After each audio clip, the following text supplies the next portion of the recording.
사랑하는 성도님들에게 하나님의 은혜와 또 축복이 함께 하시기를 주님의 축복합니다.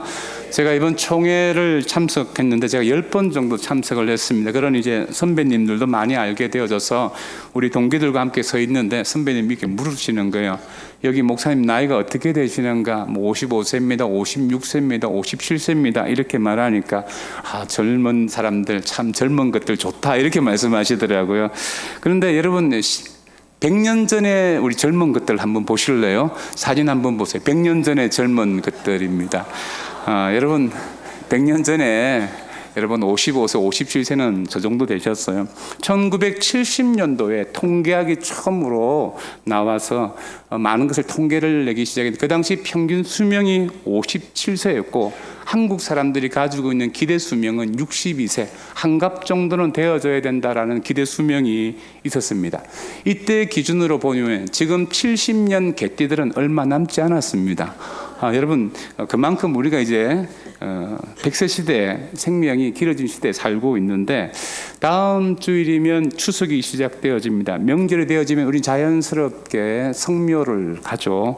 또 조상의 묘에 가서 먼저 이 세상을 떠난 부모님 또 일가 친척의 얼굴들을 떠올리게 되어집니다. 저도 어릴 적에 추석이 되면 성묘를 가는데 그 조상의 무덤 앞에서 일가 친척들이 모여서 예배를 항상 드렸습니다. 그 예배를 드릴 때마다 제가 그때 국민학교 3, 4학년이었는데 그 묘한 감정이 있었습니다. 그것은 죽음에 대한 두려움이었습니다. 여러분 라틴어 메멘토 모리라는 것은 메멘토라는 것은 기억하다, 모리는 죽음인데 죽음을 기억하라는 이 라틴어는 고대의 로마의 이 장군이 전쟁에서 승리하고 돌아올 때 개선문을 이제 퍼레이드를 합니다. 그때 그 마차에 이 승리한 장군만 탑승하는 것이 아니고 늙은 노예 한 명도 함께 탑승을 해서 많은 백성들이 환호하고 소리 지를 때 그 성공한 자리잖아요. 그때 이 늙은 노예가 메멘토 모리, 죽음을 기억하라, 호메네데스 메멘토, 당신도 한 사람의 인간에 불과하다는 이야기를 계속 해줌으로 말미암아 성공한 자리에서 겸손할 수 있는 지혜를 얻게 하는 하나의 어떤 그 퍼포먼스 같은 거였습니다. 여러분 메멘토 모리라는 이것은 단순히 죽음을 두려워하는 것이 아니라 한정된 시간을 의미 있게 살라라는 적극적인 이 메시지입니다. 현재 시간에 집중하고 소중한 것들을 놓치지 말며 또 진정으로 가치 있는 삶을 추구하라는 지혜가 담겨져 있습니다. 그러면 한 번뿐인 우리의 인생에서 죽음을 우리가 어떻게 이해하고 우리의 삶에 어떻게 적용할 것인가에 대해서 세 가지로 살펴보기를 원하는데 메멘토 모리 첫 번째로 인생의 종착역은 피할 수 없는 현실이라는 것입니다. 자, 오늘 본문 히브리서 9장 27절 같이 읽어보면 시작. 한 번 죽는 것은 사람에게 정해진 것이요 그 위에는 심판이 있으리니 말합니다.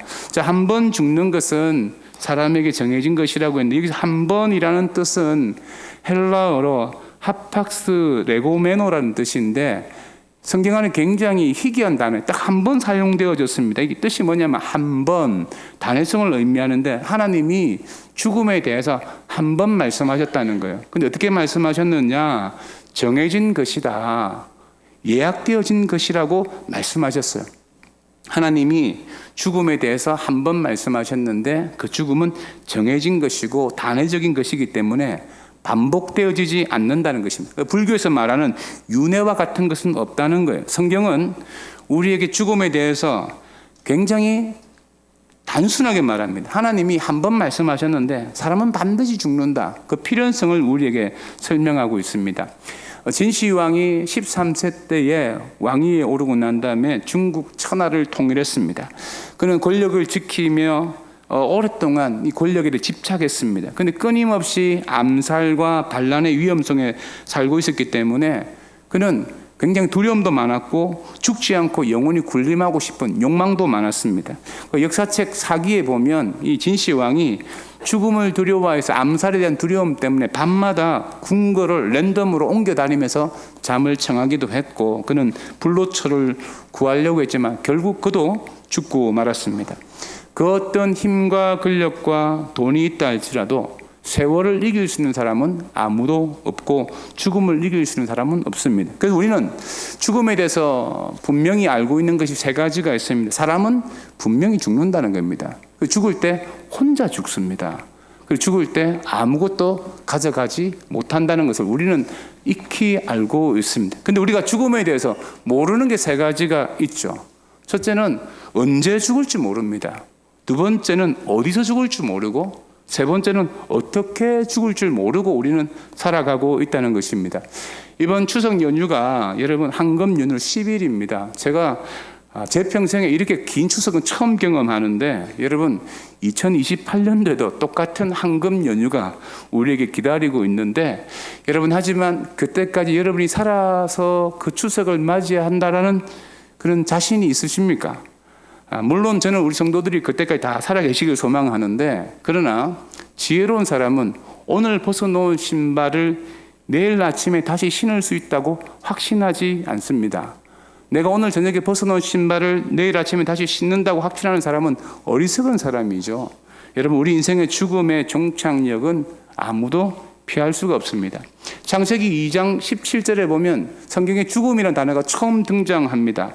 선악을 알게 하는 나무의 열매를 먹지 말라. 내가 먹는 날에는 반드시 죽으리라 하시니라. 자, 하나님께서 인류 최초의 조상인 아담과 하와에게 선악을 알게 하는 이 나무 열매 먹으면 죽는다고 말씀하셨어요. 이때 죽음을 처음 설명하셨어요. 그런데 아담과 하와가 선악과를 따먹고 하나님께 불순종해서 그 죄의 결과로 죽음이 들어왔습니다. 근데 이렇게 생각할 수 있죠. 좀 불공정합니다. 아니, 아담과 하와가 선악과를 따먹었는데 왜 모든 사람이 죽어야 합니까? 연자제입니까? 라고 이렇게 질문할 수 있지만, 로마서 5장 12절에 보면 그러므로 한 사람으로 말미암아 죄가 세상에 들어오고 죄로 말미암아 사망이 들어왔나, 이와 같이 모든 사람이 죄를 지었으므로 사망이 모든 사람에게 이르렀느니라고 말씀하십니다. 이것은 대표성의 원리를 말해요. 한 사람으로 말미암아 사망이 들어오고 모든 사람이 죄를 짓게 되었다는 겁니다.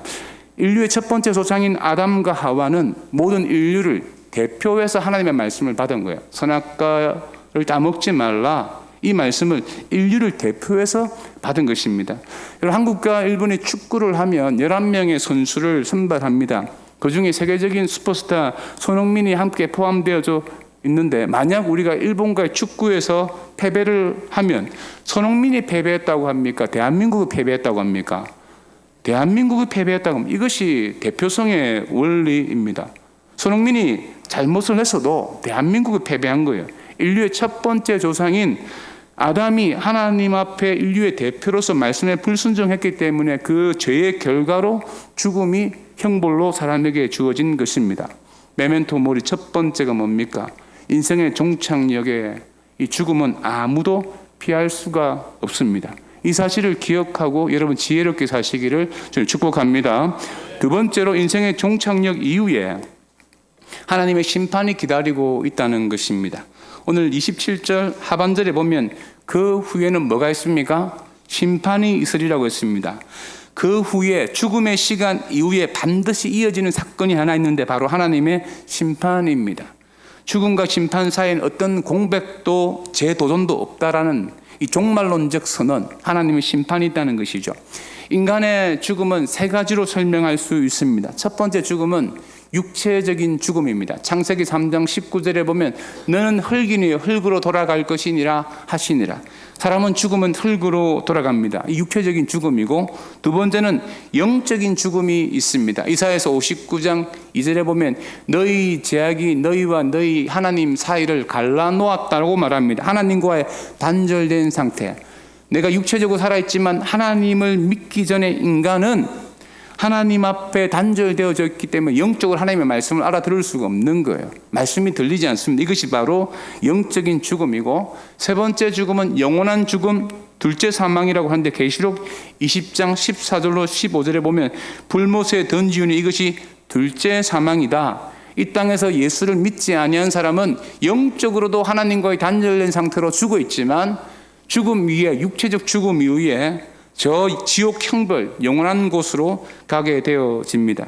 여러분, 이 땅에 육체가 살아있는 동안 예수 그리스도의 대속의 복음을 믿지 아니하면 하나님의 심판을 피할 수가 없습니다. 그러나 이 땅에서 예수 그리스도를 믿는 자들에게는 영원한 생명을 허락해 주신 줄 믿습니다.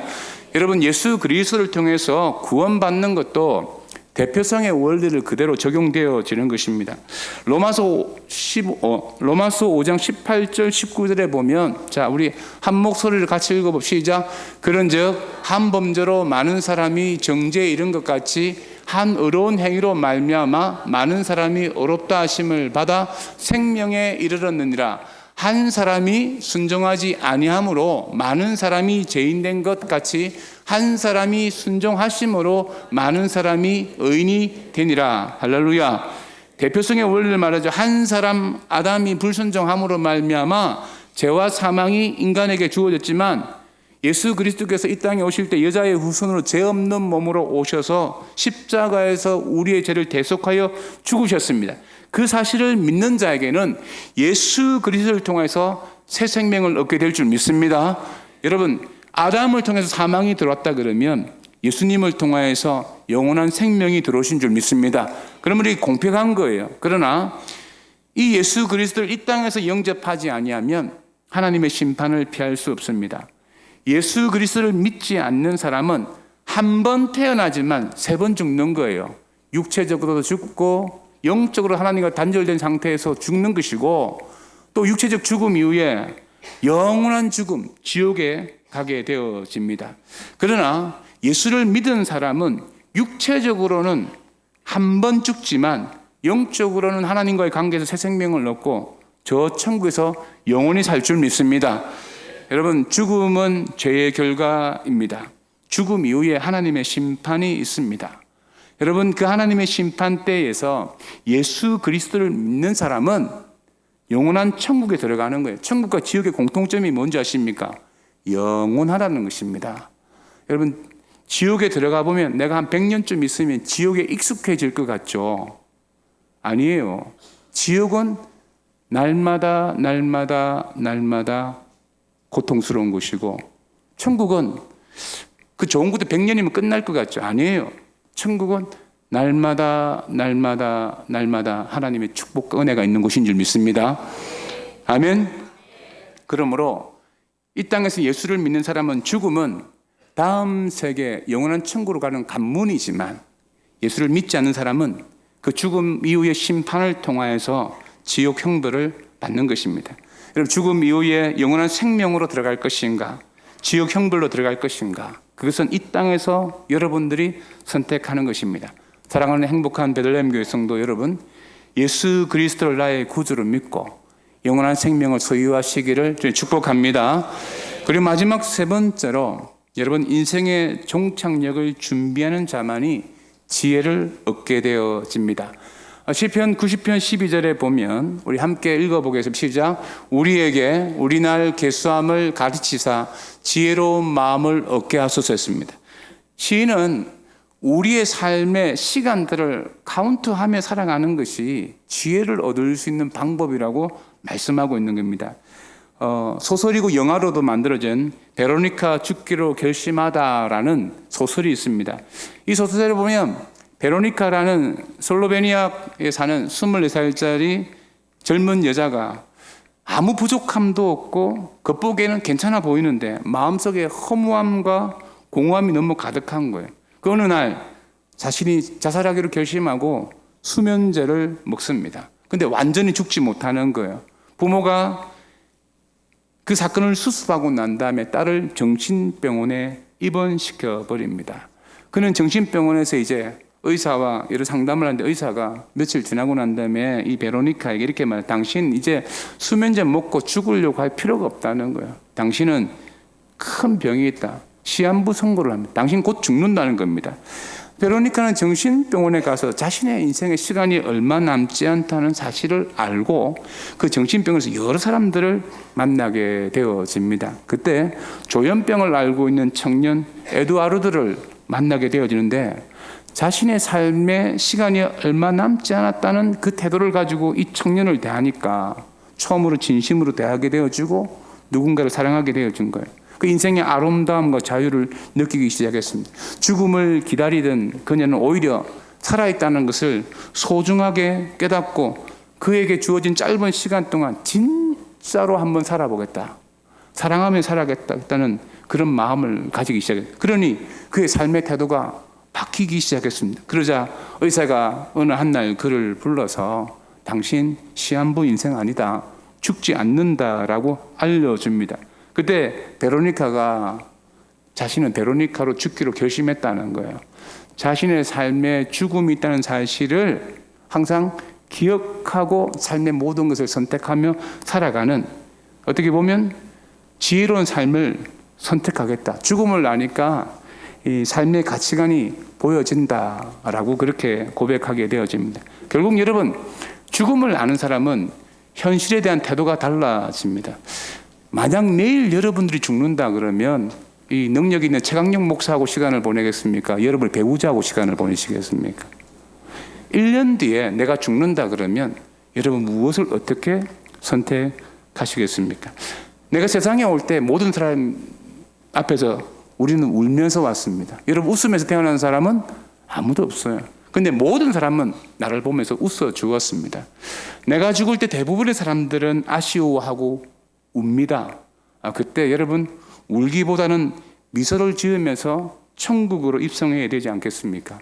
이 시대에 많은 사람들이 죽음에 대해서 잘 경험하지 못합니다. 여러분 최근에 사람 죽는 거 보신 적 있어요? 예전에 제가 어릴 적에 보면 동네에 차상이 나면 운구차가 나가고 발이 날 때 보면 유족들이 오열하는 모습을 종종 보았습니다. 지금은 거의 보지 못해요. 장례가 나면 고인의 뜻과 관계없이 신속하게 장례가 치러집니다. 사실 죽음에 대한 준비가 없으면 유언 한마디 없이 그냥 장례는 끝나요.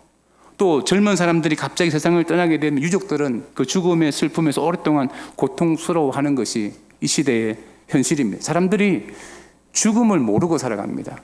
영적인 것에 대한 생각이 없어요. 예전에는 동네에 좀 약간 부족한 형님이 있었어요. 그리고 머리에 꽃을 꽂고 다니는 누나들도 있었어요. 그래서 우리가 귀신 들린 사람이 있구나 이런 거 영적인 것을 생각하고 살았거든요.